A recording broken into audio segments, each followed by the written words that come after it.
नमस्कार मित्रांनो, मी प्रशांत तुपे. भारतीय इतिहास इंडियन हिस्ट्री या यूट्यूब चॅनलमध्ये तुमचं स्वागत करत आहे. मित्रांनो, आशा करतो तुम्ही स्वस्त असाल, छान असाल. आपली संस्कृती, आपला इतिहास शेवटच्या भारतीयापर्यंत पोचावा हेच आमचं ध्येय आहे. शेवटच्या तरुणापर्यंत पोचावा हेच आमचं ध्येय आहे. मित्रांनो, आम्ही मागचा व्हिडिओ आता जस्ट कंप्लीट केला. हिंदवी स्वराज्याचा इतिहास हा विषय आपण घेतलेला आहे आणि ह्या विषयामध्ये पार्ट 1 हा आम्ही आताच रिसेंटली कंप्लीट केला. हा व्हिडिओ पार्ट 2 आहे. ह्या पार्ट 2 मध्ये आपण मुघलांचा इतिहास जाणणार आहोत. मुघल शासन हे खूप मोठं शासन आहे जे भारतीयांवरती त्यांनी खूप वर्ष केलं आणि खूप अत्याचार वगैरे त्यांनी केलं.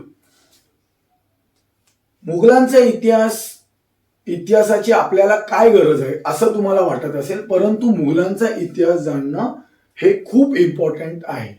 कारण ह्याच साम्राज्याला तडा दिला तो आपल्या मराठ्यांच्या वीर पुरुषांनी आणि आपल्याला एका झेंड्याखाली संपूर्ण भारतावरती राज्य त्यांनी केलं, मराठ्यांनी केलं ते आणि आपल्याला स्वतंत्रता मिळवून दिली. म्हणून आपल्याला मुघलांचा इतिहास जाणणं खूप महत्वाचं आहे, खूप इम्पॉर्टंट आहे. मुघलांचा इतिहास सुरू करण्यापूर्वी मी छत्रपती शिवाजी महाराजांना नमस्कार करून, छत्रपती शिवाजी महाराजांचं स्मरण करून या विषयाला सुरुवात करत आहे. मुघल शासन हे आपल्यावरती खूप मोठ्या प्रमाणात झालं आणि त्याचे संस्थापक हे बाबर आहे. तर आपण बाबर पासून ते औरंगजेब पर्यंत हा इतिहास बघणार आहोत. पुढेही 1800 पर्यंत ऍक्च्युली मुघलांचं साम्राज्य चाललं, परंतु औरंगजेबच्या मृत्यूनंतर हे साम्राज्याचं पतन होत गेलं आणि कमी कमी प्रमाणात ते राहत गेले. त्यामुळे पुढे जाणणं हे आपल्यासाठी एवढं फार महत्वाचं नाही. त्यामुळे आपण औरंगजेब पर्यंत हे शासन थोडस विस्तारात बघणार आहोत. तर ह्याचं पुढे जाण्यापूर्वी मी आपले वीर पुरुष, आपले मराठे ज्यांनी आपल्याला स्वतंत्रता मिळवून दिली त्यांचं पुन्हा एकदा मी तुम्हाला स्मरण करून देण्यासाठी त्यांची नावं घेत आहे. कारण तुमच्या डोक्यात ते पक्क बसलं पाहिजे. माझ्या प्रत्येक हिंदवी स्वराज्याचा इतिहासाच्या प्रत्येक पार्टमध्ये मी त्यांची नावं मुद्दाम घेणार आहे, कारण आपल्या डोक्यात ते पक्क बसलं पाहिजे. तर शहाजी महाराजांनी हिंदवी स्वराज्याचं स्वप्न पाहिलं. शहाजी महाराज आणि जिजाबाई यांनी स्वप्न पाहिलं आणि म्हणजे आपण हिंदवी स्वराज्याचे संकल्पक असं आपण शहाजी महाराजांना बोलू शकतो. नंतर त्यांचे पुत्र शिवाजी महाराज यांनी हिंदवी स्वराज्याची स्थापना केली. स्थापना करत असताना रायगडावरती त्यांनी जो राज्याभिषेक केला, त्या राज्याभिषेक मध्ये जी कमिटी नेमली गेली, त्यांनी जे मंत्रिमंडळ स्थापन केलं, त्यामध्ये त्यांनी स्वतःला छत्रपती असं घोषित केलं आणि राजा घोषित केलं आणि त्यांच्या अंडरमध्ये एक महत्वाचं पद दिलं, पेशवे. कारण ह्याच पेशव्यांनी आपल्याला पुढे साम्राज्याचा विस्तार केला आणि आपल्याला भगव्या झेंड्याखाली पूर्ण भारत देश आणला आणि आपल्याला संपूर्ण मुक्तता दिली, संपूर्ण स्वातंत्र्य त्यांनी मिळवून दिलं. तर ते पेशवे शिवाजी महाराजांनी ते पेशवेपद स्थापन केलं आणि पुढे मंत्रिमंडळ त्यांनी स्थापन केलं. छत्रपती शिवाजी महाराजांनी एक हाती कितीतरी दुश्मनांना, म्हणजे आदिलशाही असतील, मुघलशाही असेल, कुतुबशाही असतील, इंग्रज असतील, या सर्वांना विरोध केला, लढा केला, पराक्रम केला आणि इतिहास रचला. मित्रांनो, नंतर छत्रपती शिवाजी महाराजांच्या मृत्यूनंतर संभाजी महाराजांनी गादी सांभाळली आणि छत्रपतीपद भूषवलं. 9 वर्ष त्यांनी प्रखर संघर्ष केला आणि खूप आपल्या राज्याच्या सीमा वाढवल्या. त्यांनी खूप चतुर होते, खूप वीर होते, खूप बलवान होते, खूप शक्तिशाली होते. तर आपल्या पुढच्या पार्टमध्ये एक जे वीर पुरुष आहेत त्याचा आपण एक पार्ट वाईज त्यांचं चरित्र, त्यांचा व्हिडिओ आपण घेणार आहोत.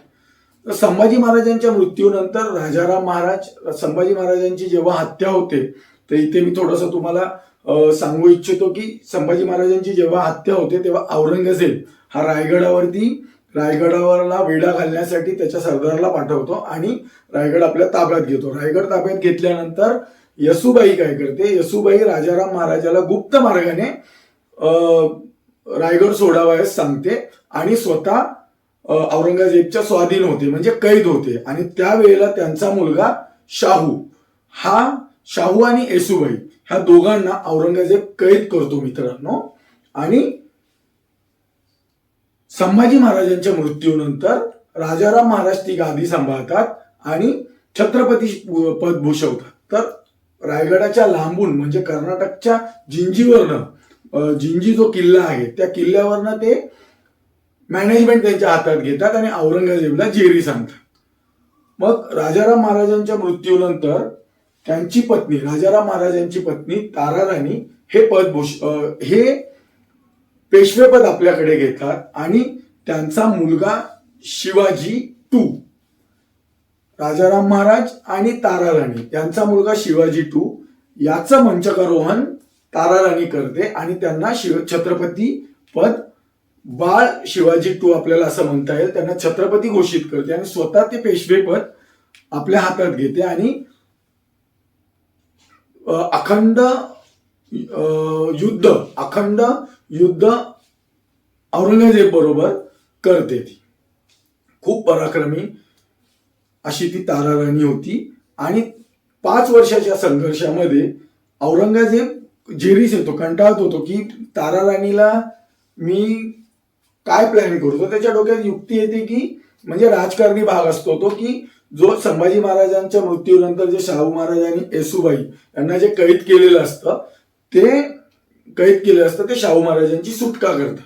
सुटका झाल्यानंतर त्यांना असं वाटतं की आपण यांची सुटका केल्यानंतर रयत जी आहे, जी लोक जी आहे ती शाहू महाराजांना गादीवर बसवावं म्हणून विरोध करतील आणि ह्या मराठ्यांमध्ये फूट पडेल असा प्लॅन त्या औरंगजेबच्या डोक्यात येतो आणि नेमकं तसंच होतं. शाहू महाराज महाराष्ट्रात आल्यानंतर शाहू महाराज आणि ताराराणीमध्ये विरोध होतो, त्या दोघांमध्ये फूट पडते आणि शाहू महाराज गादीवरती बसतात. छत्रपतीपद त्यांच्याकडे येतं आणि ताराराणी कोल्हापूरच्या गादीवरती बसतात. तर हे पण आपण डिटेलमध्ये पुढच्या पार्ट्समध्ये येईल, ते डिटेलमध्ये आपण बघणार आहोत, ते घेणार आहोत. शाहू महाराजांच्या काळामध्ये पेशवे आपल्या पराक्रमाने अटकेपार झेंडे आपण जे बोलतो ना ते पेशव्यांनी हे केलेले आहेत. तर पुढे पेशव्यांनी आपल्या मराठा साम्राज्याचा विस्तार केला आणि संपूर्ण भारतामध्ये आपल्याला स्वातंत्र्यता मिळवून दिली. तर हे आपले वीर पुरुष यांनी यांच्या परिश्रमाने यांच्या पराक्रमाने आपल्याला स्वातंत्र्यता मिळाली. तर आपण आपल्या विषयाकडे येऊयात की मुघलांची स्थापना 1526 मध्ये झाली. 1526 ते 1857 पर्यंत मुघलांचं साम्राज्य चाललेलं आहे. परंतु बाबर ते औरंगजेब म्हणजे औरंगजेबचा मृत्यू होतो 1707 इथपर्यंत आपण आता ह्या व्हिडिओमध्ये विस्तारात बघणार आहोत. तर मित्रांनो, बाबरचं नाव आहे मोहम्मद झैनुद्दीन बाबर. त्याचा जन्म 14 फेब्रुवारी 1483 ला झाला फरगना काबूलमध्ये. फरगना हे गाव आहे त्याचे जन्मस्थान आणि तिथे त्याचा जन्म झाला. मित्रांनो, हा जो बाबर असतो ना, बाबर हा खूप पराक्रमी, खूप हुशार असतो. तो वयाच्या 14 वर्षी विचार करा, वयाच्या 14व्या वर्षी त्याच्याकडे 250 ते 300 ची सेना तो जमवतो. म्हणजे एवढा तो हुशार असतो आणि त्या आशिया खंडामध्ये त्याचं नाव लौकिक होत गेलेलं असतं की बाबर नावाचा एक मुलगा आहे, तरुण आहे, तो खूप पराक्रमी आहे, एक राज्य त्याच्या राज्याचा विस्तार करत आहे असं त्याचं नाव होतं. इथे भारतामध्ये काय असतं, भारतामध्ये इब्राहिम लोधी याचं दिल्ली सल्टनट, दिल्लीवरती त्याचं शासन असतं आणि इब्राहिम लोधीचा भाऊ दौलत खान याला लाहोरची गादी इब्राहिम खान देतो आणि स्वतः दिल्लीची गादी देतो. त्या दोघांमध्ये थोडासा संघर्ष असतो आतल्या आतमध्ये.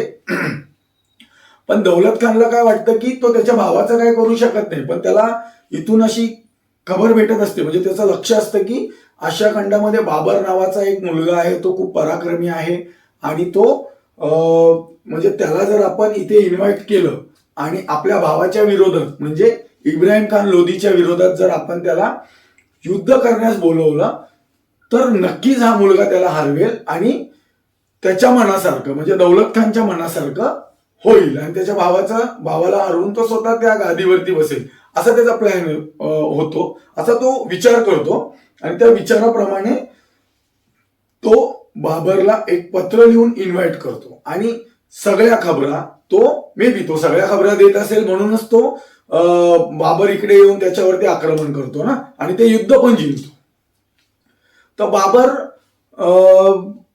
बाबरला इन्व्हाइट करतो. बाबर 1526 मध्ये इब्राहिम खान लोधी याच्यावरती हल्ला करतो, आक्रमण करतो. म्हणजे battle of Panipat, first battle of Panipat 1526 मध्ये होतं.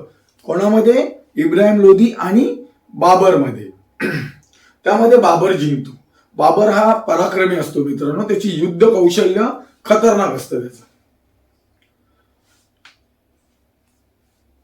दुसरं बॅटल म्हणजे आता हे युद्ध जिंकल्यानंतर दिल्ली सल्तनत बाबरच्या हातामध्ये येते. दौलत खानला काय वाटतं की आता आपण म्हणजे त्याच्या मनासारखं होईल आणि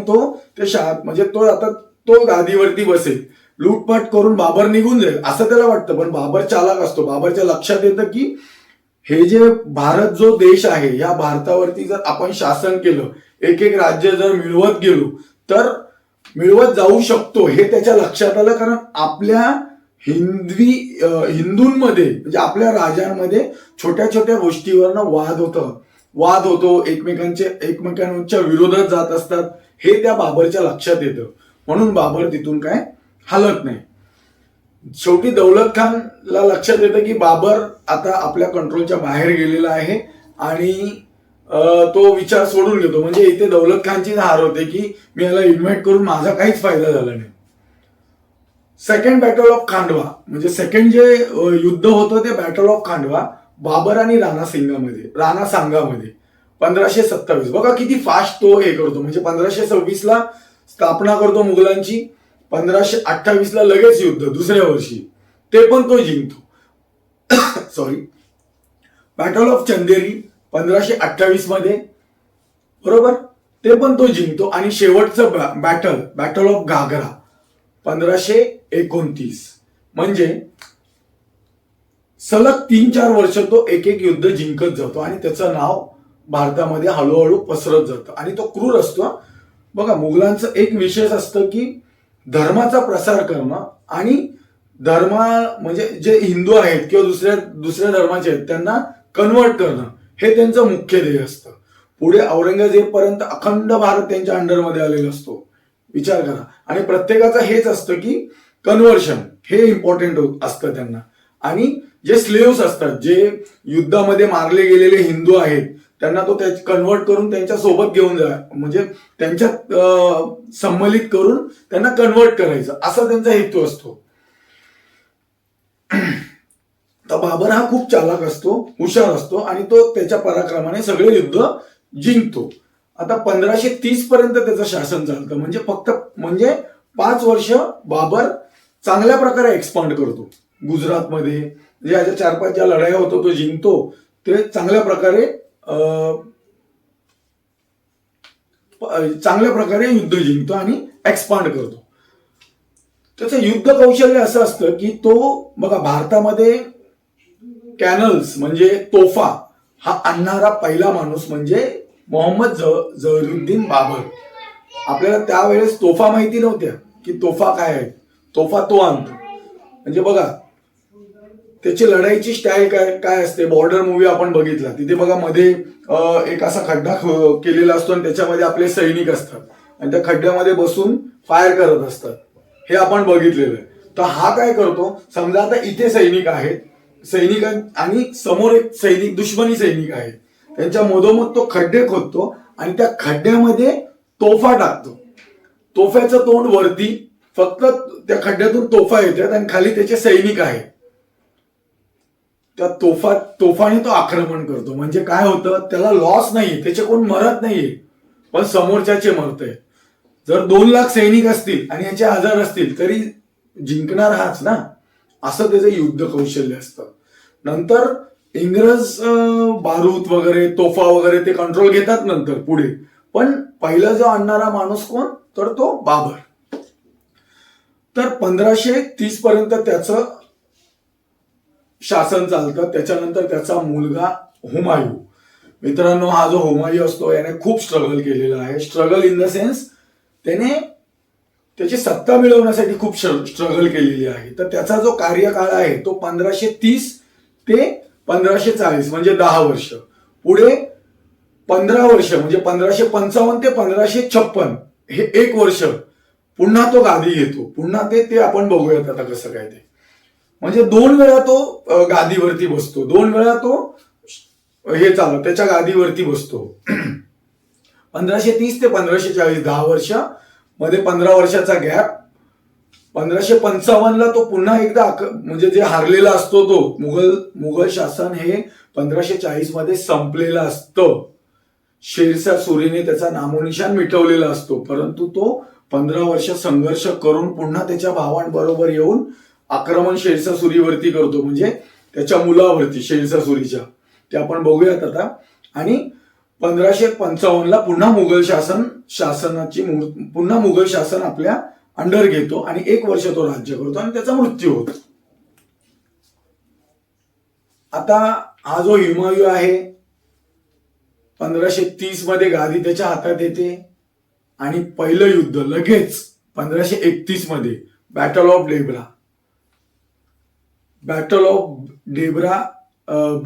डेब्रा हे त्याचं युद्ध शेरशाह सुरी बरोबर होतं. दुसऱ्या वर्षी कोणाबरोबर, शेरशाह सुरी. तिथे शेरशाह सुरी हारतो, पण शेरशाह सुरीच्या डोक्यात जो राग असतो ना तो पुढे कसा काढतो ते बघूयात आपण. तर बॅटल ऑफ डेब्रा हा हुमायूं जिंकतो. जिंकल्यानंतर 1539 ला बॅटल ऑफ चौसा होतं. बॅटल ऑफ चौसा मध्ये शेरशाह सुरी पुन्हा हुमायूंवरती आक्रमण करतो, अटॅक करतो आणि त्याला हरवतो. हरवल्यानंतर हुमायूं भारताच्या खालच्या भागात जातो, म्हणजे असा भारत आहे आणि खालच्या दिशेला कन्नौजकडे जातो. कन्नौजकडे गेल्यानंतर शेरशाह सुरीने प्रण घेतलेला असतो की याला संपवायचा, भारतातून याला बाहेर बेदखल करायचा, हे मुघल साम्राज्य नष्ट करायचं असं त्याने ठरवलेलं असतं. आणि तो कन्नौजला येतो. शेरशाह सुरी कन्नौजला पुन्हा हुमायूंवरती अटॅक करतो आणि त्याला तिथेही त्याची हार होते, म्हणजे battle of Kannauj. Battle of कन्नौजचं दुसरं नाव आहे बिलग्राम, म्हणून बॅटल ऑफ बिलग्राम पण याला म्हटलं जातं. बॅटल ऑफ बिलग्राम 1540 मध्ये होतं. याच्यामध्ये शेरशाह सुरीचा पूर्णतः पराभव होतो आणि मुघल साम्राज्याचा समाप्त होतं. मुघल साम्राज्य समाप्त होतं. म्हणून मी मगाशी म्हटलं की 1530 ते 1540 म्हणजे 10 वर्ष हुमायूं रूल करतो. नंतर 1555 ते 1556 हुमायूं रूल करतो आणि त्याचा मृत्यू होतो. आणि पुढे मग अकबर वगैरे ते आपण बघणार आहोत. तर 1540 मध्ये शेरशाह सुरी दिल्ली सल्तनत आपल्या ताब्यात घेतो आणि भारतावरती रूल करतो, बऱ्यापैकी रूल करतो. इकडे हुमायूं इराणच्या दिशेला पळतो आणि तिथे इराणी कोर्टमध्ये आसरा घेतो. तिथे शाह तमस म्हणून असतात, त्यांच्या अंडरमध्ये ते इराणी कोर्ट चालत असतं. तिथे तो आसरा घेतो. आसरा घेतल्यानंतर त्या इराणी कोर्टमध्ये हमीदा बानू म्हणून एक लेडी असते, एक मुलगी असते. तिथे हुमायूंचं आणि तिचं प्रेम होतं. हमीदा बानू आणि हुमायूंचं तिथे प्रेम झाल्यानंतर तिथे अशी सिस्टीम असते की देश निकाला असं एक रूल असतो की तुम्हाला प्रेम वगैरे झालं तर तुमचं तुम्ही बघून घ्या, इथे तुमचा थारा नाही, म्हणून त्याला देश निकाला होतो. मग तो पुन्हा भारताच्या दिशेला येत असतो. तर तिथे पाकिस्तान, आताचे जे पाकिस्तान आहे त्या पाकिस्तानच्या भागामध्ये अमरकोर्टात तो आसरा घेतो. अमरकोर्ट हे राजा वीरसाल ह्याच्या अंडरमध्ये असतं आणि तो राजा वीरसालला मदत मागतो की आम्हाला इथे आसरा द्या. तर वीरसाल जो आहे ना तो अमरकोर्ट त्याच्या महालामध्ये त्यांना आसरा देतो. आता इथे बघा कसा संघर्ष होतो, लग्न होतं त्याचं लगेच, बरोबर, 1541ला. आता वीर सालच्या महालामध्ये अकबरचा जन्म होतो, म्हणजे हमीदा बानो आणि हुमायूं यांना मुलगा होतो अकबर नावाचा. तोच पुढे खूप चांगल्या प्रकारे शासन करतो. 49 वर्ष तो शासन करतो.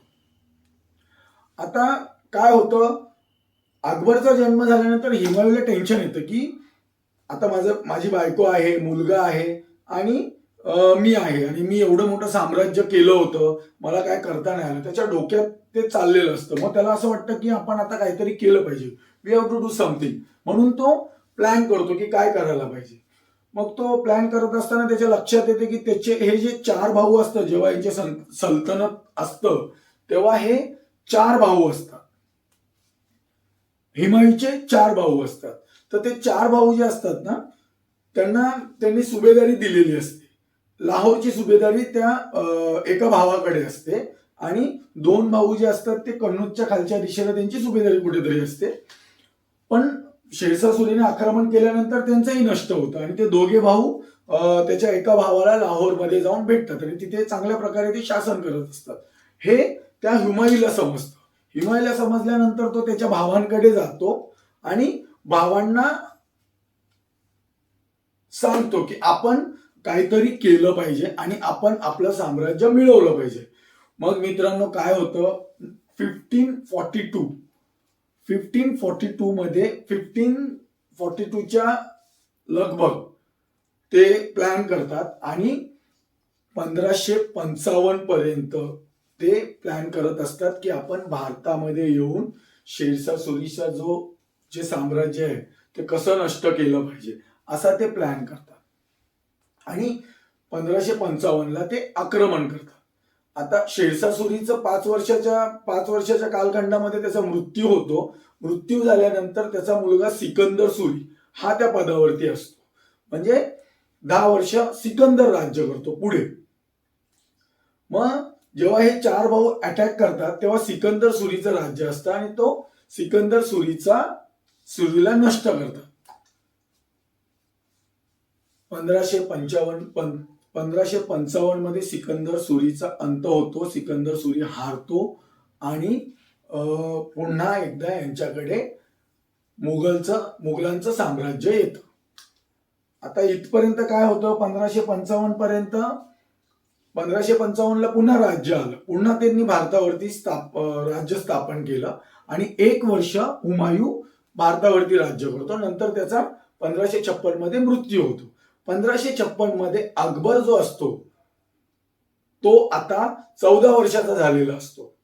बघा 1542 ते 1556 तुम्ही कॅल्क्युलेट करा तर एक समथिंग 13-14 वर्षाचा हा मुलगा झालेला असतो. हुशार असतो. आता वडील गेल्यानंतर तो पद सांभाळतो आणि तो राजगादीवरती बसतो. पण तो 14 वर्षाचा असल्या कारणाने बैरम खान जो असतो तो ऍक्च्युली कमांड सांभाळत असतो. म्हणजे बाहुबलीमध्ये कटप्पा आपण बघितलेला आहे तसा तो बैरम खान तो त्याच्या अंडरमध्ये रूल करत असतो आणि 14 वर्षाच्या मुलगाला तो मार्गदर्शन करत असतो. नंतर काही काळानंतर त्याचाही मृत्यू होतो बैरम खानचा मृत्यू झाल्यानंतर खऱ्या अर्थाने अकबराच्या हातामध्ये पूर्ण सत्ता येते आणि अकबर हा खूप चांगल्या प्रकारे भारतावरती जवळपास 49 इयर्स रूल करतो. म्हणजे पुढे औरंगजेब आणि अकबर ह्या दोघांनी 49 वर्ष रूल केलेलं आहे. जोक नाहीये, खूप मोठं रूल केलेलं आहे ह्या दोघांनी. औरंगजेबचं पुढे आपण बघूयात. तिथेच तर आपले महाराज आहेत ना, तिथेच आपले शहाजी महाराज आहेत, शिवाजी महाराज, संभाजी महाराज, तर ते आपल्या पुढच्या पार्टमध्ये येणार आहे. आता अकबर काय करतो, अकबर पराक्रमी असतो. अकबर एक एक बॅटल जिंकत जातो. अकबर म्हणजे त्याचं कार्य खूप मोठं कार्य, ते व्हिडिओमध्ये बसणारच नाही. कितीही प्रयत्न केला तरी आपण त्या व्हिडिओमध्ये बसणार नाही. परंतु तो एक बॅटल जिंकत जातो आणि त्याच्या साम्राज्याचा विस्तार करत जातो. तर अकबराचा रूल जो आहे तो 1556 पासून ते 1605 पर्यंत असा हा 49 वर्षाचा टेन्यूर आहे अकबरचा.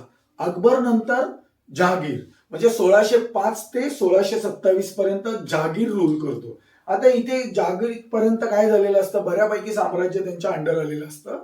आणि जहागीरच्या काळामध्ये आपण बोलतो जहागीरच्या काळामध्ये गोल्डन पिरियड ऑफ पोएट्स म्हणजे कविता या काळामध्ये खूप वाढल्या. जे आपण आता उर्दूमध्ये कविता वगैरे बघतो, या काळामध्ये तिथे खूप कवितांचा विस्तार झाला. म्हणजे गोल्डन पिरियड ऑफ पेंटिंग आपल्याला म्हणता येईल. आणि त्याने पण भरपूर साम्राज्याचा विस्तार केला. त्याची जी पत्नी असते शेवटची, ती पराक्रमी असते. ती सगळं त्याच्या शेवटच्या मुमेंटला चालवत असते. तिचं नाव मला आता लक्षात नाहीये, बट ती चालवत असते. त्याच्यानंतर म्हणजे तो रूल करतो 1605 ते 1627, 22 वर्ष. जहागीर नंतर शहाजहान. अच्छा, या शहाजहानच्या इथे काय होतं, 1628 ते 1658 असा त्याचा कार्यकाळ आहे. त्याचं नाव आहे खुर्रम त्याचं नाव आहे. मग पुढे तो शहाजहान होतो. शहाजहान त्याच्या कर्तृत्वाने त्याला तो किताब मिळाला असतो. अकबराचं नाव जलालुद्दीन मोहम्मद नाव असतं त्याचं. नंतर त्याला किताब बहाल झालेला असतो अकबराचा. तसंच शहाजहानला पण झालेलं असतं. आता शहाजहानच्या काळामध्ये आपल्याला म्हणता येईल गोल्डन पिरियड ऑफ बिल्डिंग्स. तर इथे त्याने बिल्डिंग्स खूप उभारल्या. इथे बघा बऱ्यापैकी त्याने इथे बिल्डिंग्स उभारले. ताजमहल, रेड फोर्ट म्हणजे लाल किल्ला, जामा मस्जिद, मोती मस्जिद, ह्या सगळ्या गोष्टी त्याने उभारलेल्या आहेत. म्हणजे तो खूप याचा वेगळा असतो. तो चांगल्या प्रकारे म्हणजे काय बोलतात आपल्याला काय म्हणता येईल, तो इंटरेस्टेड असतो बिल्डिंग मध्ये. आर्किटेक्चर पिरियड आपण त्याच्या काळात म्हणता येईल. आजही बघा ना तुम्ही, आजही पर्यटक जे भारतात येतात मॅक्झिमम जामा मस्जिद, ताजमहलला भेट देतात, रेड फोर्ट बघून येतात. तर हे सगळं त्याने तेव्हा बांधलेलं आहे, खूप खर्च करून बांधलेलं आहे. एवढा तो मूडी असतो, एवढा तो आर्किटेक्चर त्याचं डोकं असतं. नंतर त्याला अक्षरशः खराब त्याची परिस्थिती होऊन त्याचा मृत्यू होतो. त्याचा मृत्यू झाल्यानंतर तो दाराशिगोवरती अटॅक करतो, त्याला संपवतो आणि मग खऱ्या अर्थाने तो शासन करतो. आता औरंगजेब हा डेंजर माणूस, खतरनाक माणूस. औरंगजेब खऱ्या अर्थाने पूर्ण भारतावरती सत्ता मिळवतो. त्याच्या सीमा आशिया खंडापर्यंत नेतो आणि स्वतःला आलमगीर म्हणवून घेतो. तो बोलेल ते सत्य, तो बोलेल ते खरं, आणि त्याचा जो ऐकणार नाही त्याचा सर कलम करणे, उकळत्या तेलामध्ये टाकून शिक्षा देणे, असं त्याचं काम. परंतु अल्लाचा तो कट्टर भक्त असतो आणि कन्व्हर्शन हे त्याला खूप इम्पॉर्टंट असतं.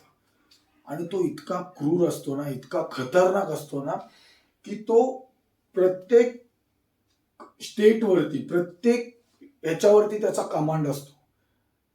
इथे आपले छत्रपती शिवाजी महाराज त्याला विरोध करतात. आणि आपल्याला इतिहास माहिती आहे औरंगजेबचा बऱ्यापैकी. औरंगजेबला आपले शिवाजी महाराज जेरी सांगतात, तो कंटाळतो, वैतागतो तो. पुढे आपण आता सगळं ते बघणार आहोत. आणि औरंगजेबच्या अगोदर शहाजहान आणि शहाजी महाराज ह्या दोघांचा संघर्ष आहे. तो मी आता पुढच्या पार्ट 2 मध्ये फक्त शहाजी महाराजांवरती मी व्हिडिओ बनवणार आहे. कारण शहाजी महाराजांसारखा योद्धा मित्रांनो कोणीही नाही. कारण पहिली ठिणगी शहाजी महाराजांनी, पहिला विरोध हा शहाजी महाराजांनी केला. तुम्ही फक्त विचार करा, बाबर पासून ते शहाजहान पर्यंत एकाही योद्ध्याला, एकाही हिंदूला विरोध करता आला नाही किंवा त्यांच्या विरोधात जाता आलं नाही. परंतु आपले शहाजी महाराज जातात आणि खूप यातना सोसतात. ते खूप म्हणजे त्यांच्या राजकारणाच्या पटलावरती ते कधी आदिलशाहीत, कधी कुतुबशाहीत, कधी मुघलशाहीत असं ते खेळ खेळत असतात. आणि ते खऱ्या अर्थाने मराठी साम्राज्य स्थापन करतात, परंतु ते गुप्त असतं. तर तेच आपण आता पुढच्या याच्यामध्ये बघणार आहोत. मित्रांनो, आपण आपल्या जीवनामध्ये खूप संघर्ष करतो, आपण हारतो आणि खचून जातो. तुम्ही ह्या वीर पुरुषांच्या, आपल्या शहाजी महाराजांच्या, शिवाजी महाराजांच्या जर कथा ऐकल्या नुसत्या किंवा त्यांना समजून जर घेतलं तर तुमच्या लक्षात येईल, हार म्हणजे मृत्यू नाही. हार म्हणजे संघर्ष आहे मित्रांनो.